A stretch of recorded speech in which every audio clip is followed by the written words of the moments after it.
All right, listen, you guys are gonna have to bear with me getting straight to the point. I can't keep making hour-long videos about one chapter, so we're gonna be doing chapters 3 and 4, Gardens of the Moon. It starts with the Toblakai poem. It's beautiful. It's called Gothos Folly. Gothos Folly. By Gothos, B question mark. You know, I don't ever know what these little things are trying to say here.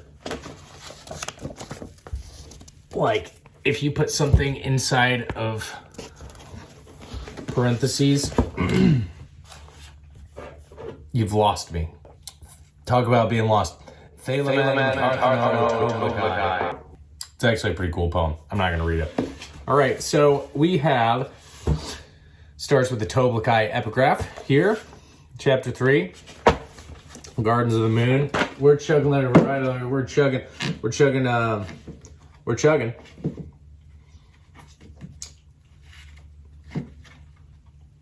Who needs a bookshelf? We've got Topper and Perrin on a ship, and this is explained, which, you know, at first you're like, why are they on a ship if they just have these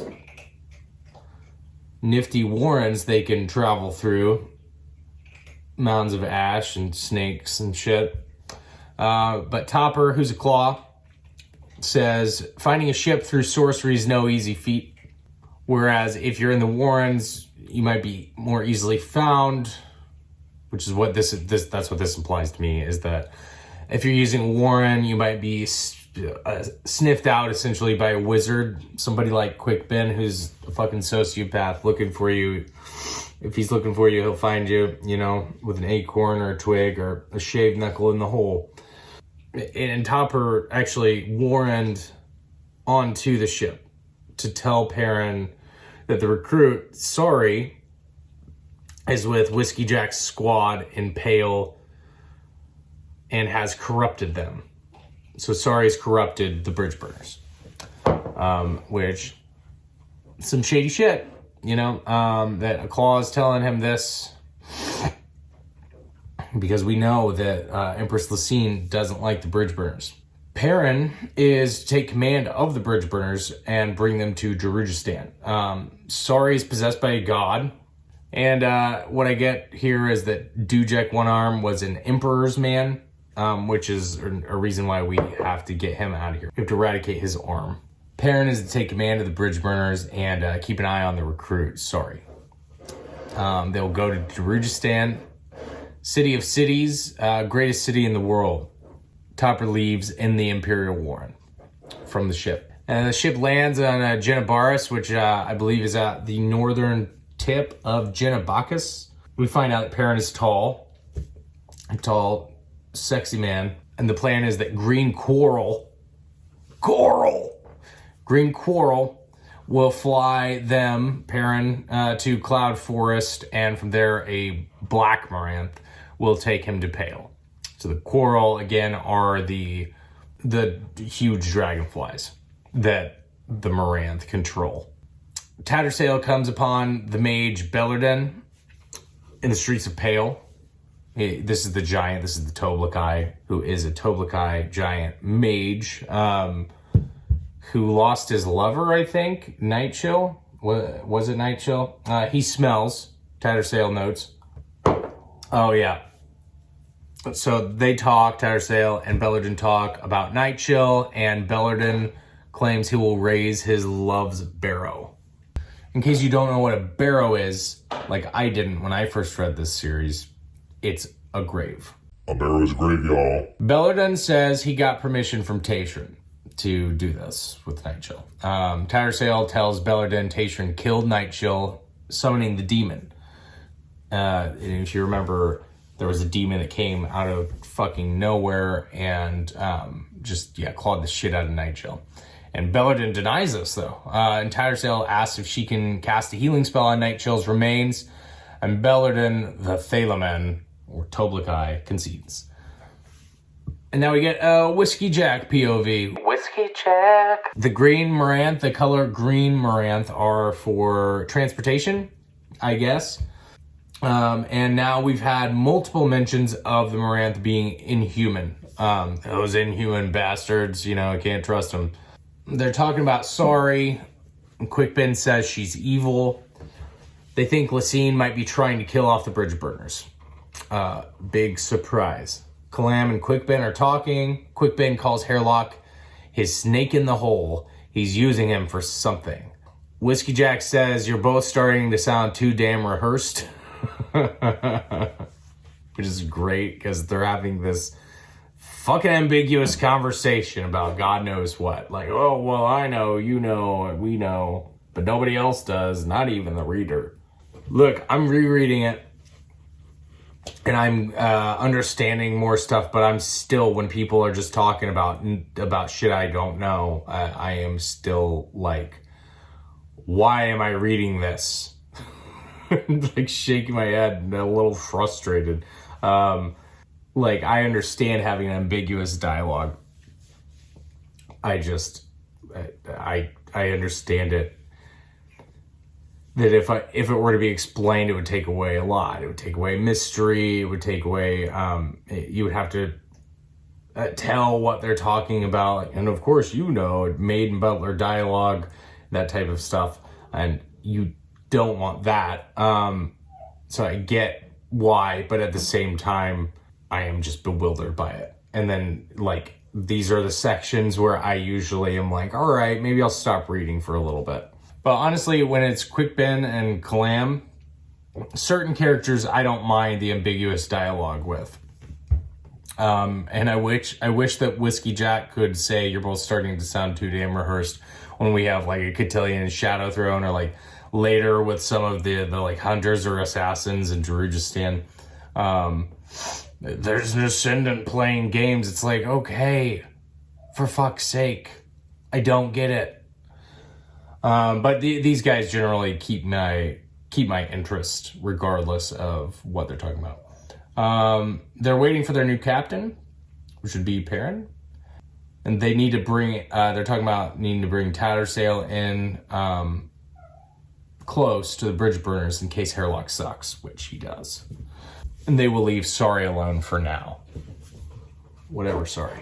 Tattersail POV. We've got Tayshrin standing at a Merlin.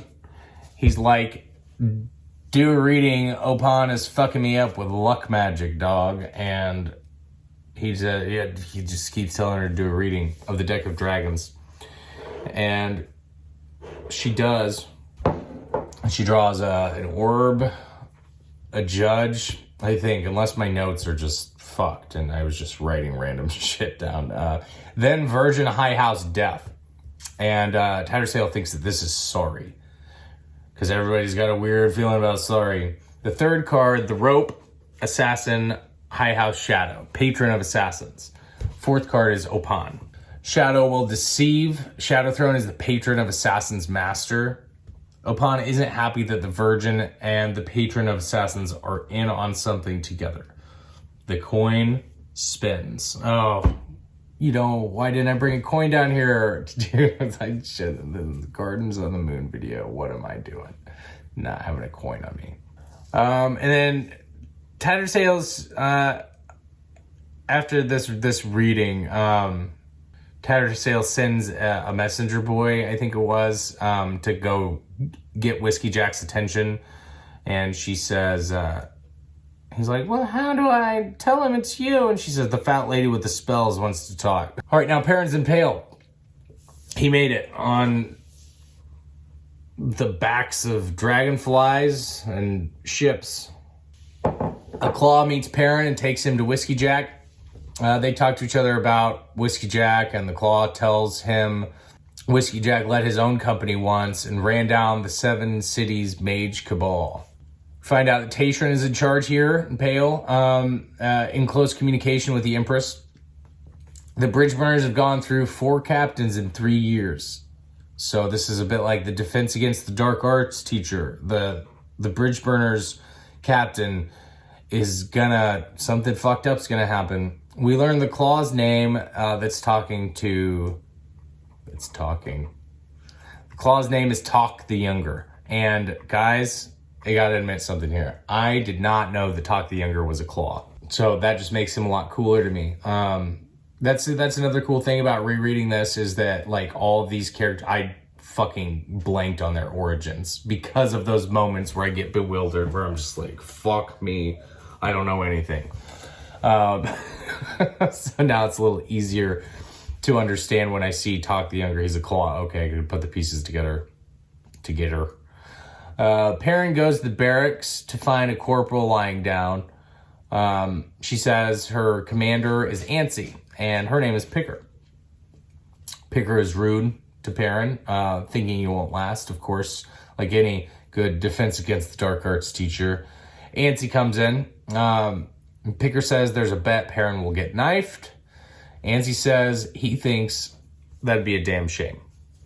And I don't know why Antsy says this. I think maybe this is just saying something about Antsy's character here, that he doesn't enjoy the idea of the bridge burner captains getting knifed or getting killed, even if it's by one of their own. That's what I took from it anyway. So now we're in Knobs Inn, where a few bridge burners bros are playing cards. Hedge is playing cards with a heavy man named Mallet and a Barghast named Trots. And remember, Barghasts are like cavemen people. Perrin is dealing with humility. His arrogance won't work on the bridge burners.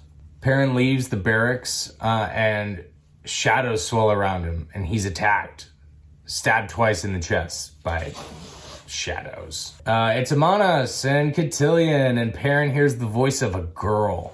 They speak on how Lysine is their target. Some ambiguous fucking god talk. The girl says she thinks that Perrin is the man the adjunct set looking for Sorry, which she did, and that this should draw the adjunct's attention, and it should draw the adjunct into the fray. So Sorry, Cotillion, and Shadow Throne are wanting the adjunct involved here in the events going on in Pale, maybe in Darujistan as well. So as Perrin's dying, he hears the whirring hum of a coin spinning. And then we move to chapter 4. So we're moving right along here, man. We're going faster than before. I got less jokes, but I'm getting more ground covered. So I apologize, but that's just the way the coin spins. Epigraph about the bridge burners. What does it say? I feel like it was a good one. Something about what happened to the bridge burners, how they got their name. They were of a kind then, the histories writ large and tattooed tracery, the tales a tracking of old wounds. But something glowed hard in their eyes, those flame-gnawed arches, that vanishing span. They are their own past, each in turn destined to fall in line on the quiet wayside beside the river they refuse to name. And this is The Bridge Burners by Talk the Younger, who is something of a poet. We're still in Pale. Tattersail, Whiskey Jack, Quick Ben, Fiddler, Calam. So we got a tent, because Tattersail's quarters. This might be one of the houses that they have stolen. Like, you forget that this is colonialism and that we have just an empire coming in and taking a city from free people. You forget about that part. So yeah, we're in this stolen house that has been commandeered by the empire for Tattersail's purposes. Hairlock is fucking insane. He's an insane puppet, but that definitely adds a lot of flavor to the story when Hairlock comes on screen. Quick Ben is using Hairlock to figure out who wants the bridge burners dead. So I just picture Hairlock going through a bunch of like tainted veins of sorcery and swimming around in them, looking around in chaos to figure out. So like in chaos, you can break rules in chaos. And so that's what Hairlock's doing. And I think he's losing a lot of his like humanity in doing that. His chaos are the paths of sorcery that lie between the Warrens. So it's like that scene in Finding Nemo with the turtles. Like the turtles are in a warren, and then whenever Marlin and Ellen DeGeneres get like, they go out of the thing, that's when they're in chaos. And then I think a whale goes by and things get shitty. And then there's a puppet living inside the whale that Marlin talks to, and his name is Hairlock, cousin to Pinocchio. When someone is using chaos, or that's where they are pulling their sorcery from, it actually weakens the Warrens. So these guys, Quickbend, Kalam, Fiddler, Tattersale, they suspect Tayshrin is the one that wants them dead, but Quickbend wants details.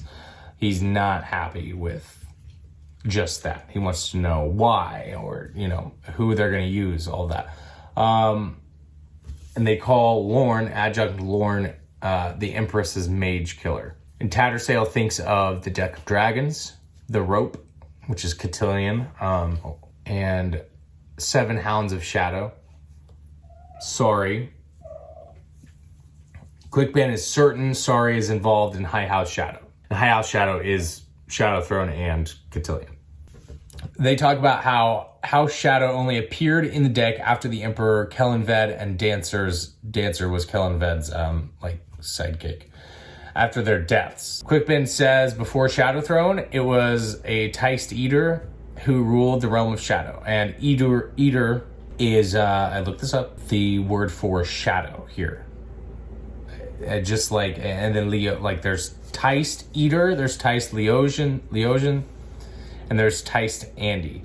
And so whatever comes after the Teist, these are like cousins to each other. And whatever comes after the Teist is like the name of the word for that thing's essence, world. So the Teist Eater are of shadow, the Teist Andy are of darkness. So Andy, I would assume, it means dark or darkness. And then Leos, not Leosin, but Leos means light. So the Teist Leosian are of light. Quick little fun facts for you there. Tattersale thinks Quickbend is hiding some things. Duh. Quickbend is always hiding things. He's another one, though, that I know I don't mind it with. I mind it when it's like council members. Council members get on my fucking nerves in these books. Quickbend never does. All right, so Fiddler has a sense. Guys, didn't know this, actually. I knew he could do shit with the deck of dragons. I knew some things about Fiddler. I did not know that he had a sense. He gets bad feelings. And this is what saved the bridge burners in the tunnels beneath Pale, actually, when they collapsed, is that Fiddler got a bad feeling. And then we pan over to Perrin, and he's on a weird plane, like a plane of grass, where there's no sun, but heat is bearing down on him. He sees a huge gate made of naked bodies piled one atop the other, so it's just like people that are just like mushed together in making an archway, and in between there is a portal, and it is into the realm of the dead. So that's what, when you die, you see a gate of moaning people. They're all naked too, of course. 2 twins, a man and a woman, stand over Perrin talking all crazy. And this is Opan. They're like, we will trade someone you love for you to live. And Perrin is like, no. Someone comes through Hood's gate taking on a bunch of different illusory forms, and Opan is like, make up your goddamn mind. The form, the thing that's shifting, like those suits from a Scanner Darkly, says Hood is busy and mad that you're tampering to Opan. Opan says a god killed Perrin, so they get to battle. Because if a god is breaking rules, then they get to break rules as well. They make a deal with the Scanner Darkly suit guy, and then they leave. And after Opan leaves, 2 hounds appear with Shadow Throne, and he's like, I have to kill you. What a busy day it is. Perrin says he'll be waiting on the other side of Hood's gate for Shadow Throne. He's like, oh, I'll fucking kill you because I'm Batman. Perrin is still Batman. But then Perrin is crafty and saves his own life by telling Shadow Throne about someone who opposes Shadow Throne, and that if Shadow Throne kills Perrin now, then Shadow Throne won't know who the next guy will be, who Opan will use.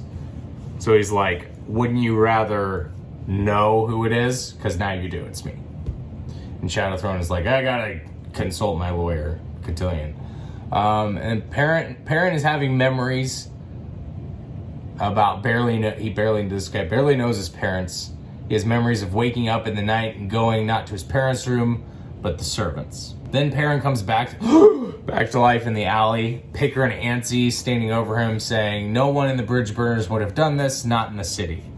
So this was not the work of them, and we know it wasn't. It was fucking God. Clam and a couple other bridge burners carry Perrin to the 2nd Army's headquarters. Says stay alive. Sorry might be following them. So they're starting to suspect Sorry of some shit, of some dare doing with the Perrin. Tattersail reflects on her trauma as she lays out all the cards of the deck of dragons. I don't know why I picture her on a plane here too, but it's where it is, and it's just like she's spiraling all the cards of the deck of dragons. And so in this like spiral that she's doing of laying out the card, the knight points his sword at the hound. The Mason of High House Death means many barrows will be dug, and she thinks of running away from Tayshrin and the bridge burners, but she can't because of her trauma. Quick Ben appears. His warren smells of spice. Always like when a warren smells like something. Makes it more real for me. I don't know why. Whiskey Jack and Fiddler speak in the rain on a pebbled rooftop. And this is like a very, very cinematic scene. I could see it. It's just pouring down. These are some really good chapters. Chapter 1 through 4, just fucking solid, man. Book 1 of Gardens of the Moon is a really solid start. Some really cool scenes like this where they're on the pebbled rooftop and it's raining, and Fiddler talks about he doesn't like being a soldier. And they speak about Tattersail and how Fiddler has a bad feeling about her. Tattersail has been offered High Mage multiple times. And they talk about how Tayshrin versus Tattersail would be a fucking doozy. And I just want to take a moment to say that Whiskey Jack reminds me of Mike from Breaking Bad. I know that Whiskey Jack keeps shifting forms like the guy that came out of Hood's Gate, but it's the same attitude. He's like, all right, so a bunch of people died. What do you want me to do about it? I'll be there. All right. He's just Mike from Breaking Bad. It's cool. I know the campaign to Darujistan is meant to kill the bridge boyners. I don't know how to talk like Mike, whatever. Anyway, that's what Whiskey Jack says. High Fist Dujek climbs up the ladder onto the pebbled rooftop, tells Whiskey Jack and Fiddler that if they make it out of Darujistan alive, the bridge burners can walk away. So whereas usually this would be considered desertion, Dujek is giving them an out. He's saying, no, if you guys make it out alive, I know that they're trying to kill you. They're trying to fuck you guys over. Lysine keeps trying to kill you. If you make it through this one, me as High Fist, you can walk. So basically, I would think that he's talking about treason, Dujek is. And so he's saying that he will take a fall for them so that they can get out of this hell that they're in with the Empire. But they're like, they're astonished that he would do that. That's like seriously like a solid, like, wow, we can just leave, walk away from the military. And Fiddler was just talking about not enjoying being a soldier. So this would kind of be Fiddler's dream come true. But Whiskey Jack and Fiddler are like, we love you, Dujek. Also, there's an implication that they might rebel someday against Lysine. And Whiskey Jack would be by Dujek's side when the time came. So, pan over Tattersail. She totally has the hots for Clam. And Tattersail will watch over Perrin for the time being. Whiskey Jack reflects on the recruit Sorry, who's only a recruit because the actual title of Bridge Burner has to be earned. And Whiskey Jack remembers a time when Sorry castrated 3 men to get information, and Clam had killed them out of mercy afterwards. Ooh, yikes. A hound of shadow named Gear appears. The rain hasn't touched him. It's been raining. He takes down the guards outside of the house where Tattersail and Perrin are. And then, so then we pan up to Tattersail's room, and Hairlock appears, like, just to be cantankerous with Tattersail. The hound attacks, and Tattersail opens her warren. Her third warren, but it's not enough. It knocks her back. The hound does. But then Hairlock opens his chaos warren, and this gets the dog to stop. Tattersail realizes Hairlock is trying to take the hound's soul and tells Gear to flee, but it can't. It's stuck. So Tattersail's trying to spare, even though this hound just attacked her, is killing people. She's like, well, that's fucked up, though, that he's trying to take the hound's soul. It needs to get the fuck out of here. Then Perrin comes in and stabs Gear, freeing him from Hairlock. The hound flees through a rent of shadow. Tattersail doesn't understand why the sword goes through magic. And I don't think that this has been explained yet. But yeah. Perrin's got a cool sword. Nifty little sword there that does a thing that it could stab someone even with all that chaos sorcery going on. Hairlock says that it's Opan that did this, that gave him this gift. Then Tattersail goes to sleep. What does she hear?